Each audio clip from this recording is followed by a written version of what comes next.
যেই নবী আঙ্গুল ইশারা করলে তার দুই টুকরো হয়ে যায়, এ নবী এমন নবী যে নবী হা বললে হালাল হয়ে যায়, যে নবী না বললে হারাম হয়ে যায়। এ নবী এমন নবী যে নবী জমিন থেকে সাদুল্লাহ আল্লাহ আরশে চলে যায়। সে নবীর নাম শুনে আমরা এখানে গুরুত্বপূর্ণ। বর্তমান সময় সবচাইতে মানুষের কাছে একটা গভীর একটা কৃপণতা, একটা নবীর ভালোবাসা সেটা দেখা যাচ্ছে না। নবীর নাম শুনলে একটু গুরুত্ব করে।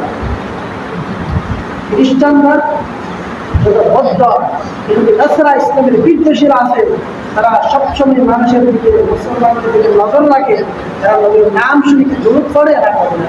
যদি নবীর নাম শুনে দূরত না পড়ে, তারা মনে করে কেউ আমার উপরে রাসূল সাল্লাল্লাহু আলাইহি ওয়াসাল্লাম বলেছেন, মান সাল্লা আলাইহি ওয়াহিদান সাল্লাল্লাহু আলাইহি আশরা। কেউ যদি নবীর নাম শুনে একবার দরুদ পাঠ করে, এই ব্যক্তি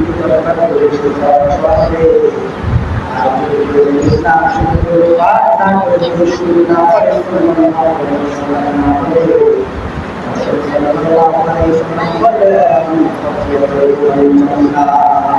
সে জান্নাতের রাস্তা ভুলে গেল। আমার নাম শুনে গুরুত্ব পড়ে না, কিন্তু জান্নাতের রাস্তা ভুলে গেল।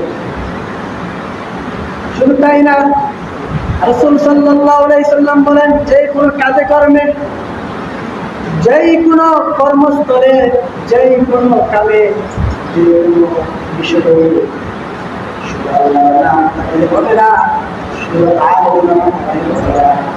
তুমি যতই কোরআন লেখো হবে না, তুমি যত ইসলামের বার্তাবাহক যাই আছে তাই আনো, সব কিছু করা হবে না।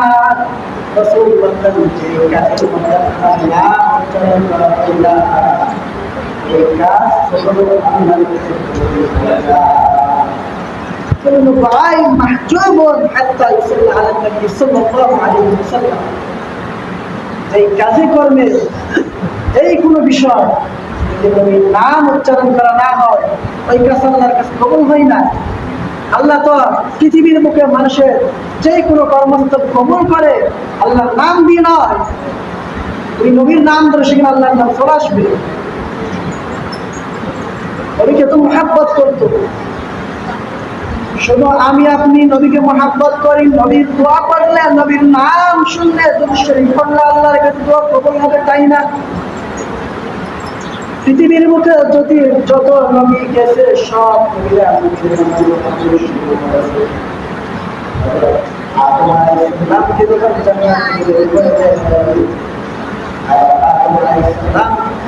ওই জান্নাত থেকে বের করে দেওয়ার কারণে অনেক বিষয় লম্বা, সেটা বলার সময় সেই ভুল করার কারণে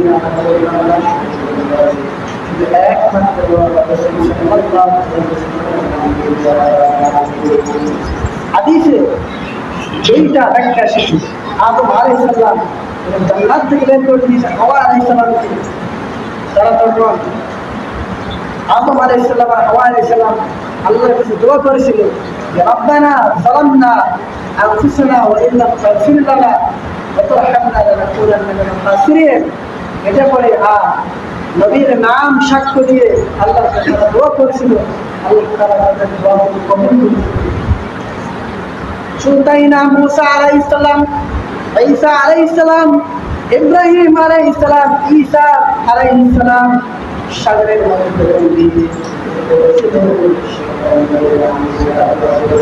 তাওরাত কিতাব এসেছে যে ফিলিস্তিন আকসা আছে না, আকসায় রাসূল সাল্লাল্লাহু আলাইহি ওয়াসাল্লাম হিজরত করেছিল। এটা তাওরাত কিতাব আছে। হযরত ওমর মদিনা থেকে আকসায় হিজরত করলে, এটা তাওরাত কিতাব ছিল। যখন রাসূল সাল্লাল্লাহু আলাইহি ওয়াসাল্লাম পৃথিবীর বুকে আসবে আবির্ভাব সেটা ঘটতেছে, তখন খ্রিস্টানরা তাওরাত কিতাব নিয়ে বাইবেল নিয়ে কাটাকাটি শুরু করেছে। মুহাম্মদ তো আসবে, ওই মুহাম্মদের আকৃতি তো তাওরাত কিতাবে সবগুলো দেওয়া আছে। হযরত ওমরের আকৃতি সব তাওরাত কিতাবে নকশা করা আছে। এখন বর্তমানে তাওরাত কিতাবে আছে না। এটা বলতে চাইছিলাম আমি, নবী যে কেমন বরকত, নবীর নাম শুনতে দরুদ পড়া, এটা কেমন তো ছিল, এটা বলতে চাইছিলাম।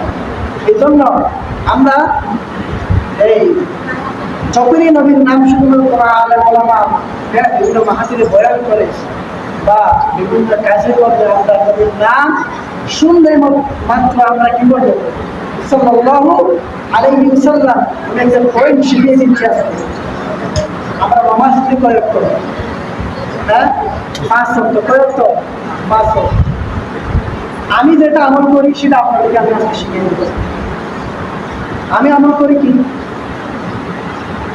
প্রতিদিন নামাজের সময় আমি নামাজের আগে আসেন বা আসার সময় আমি কি করি আস্তাগফিরুল্লাহ বা আমি যেহেতু তালিবুল ইলম ছাত্র এই জন্য আমি অনেক সময় খারাপ বেশি হবে এটা বেশি ভালো আপনারা কি করবেন নামাজ আগে চলে আসবে আসার সময় আপনারা এই আস্তাগফিরুল্লাহ এটা পড়ে আসবে বা বসে পড়বেন একসময়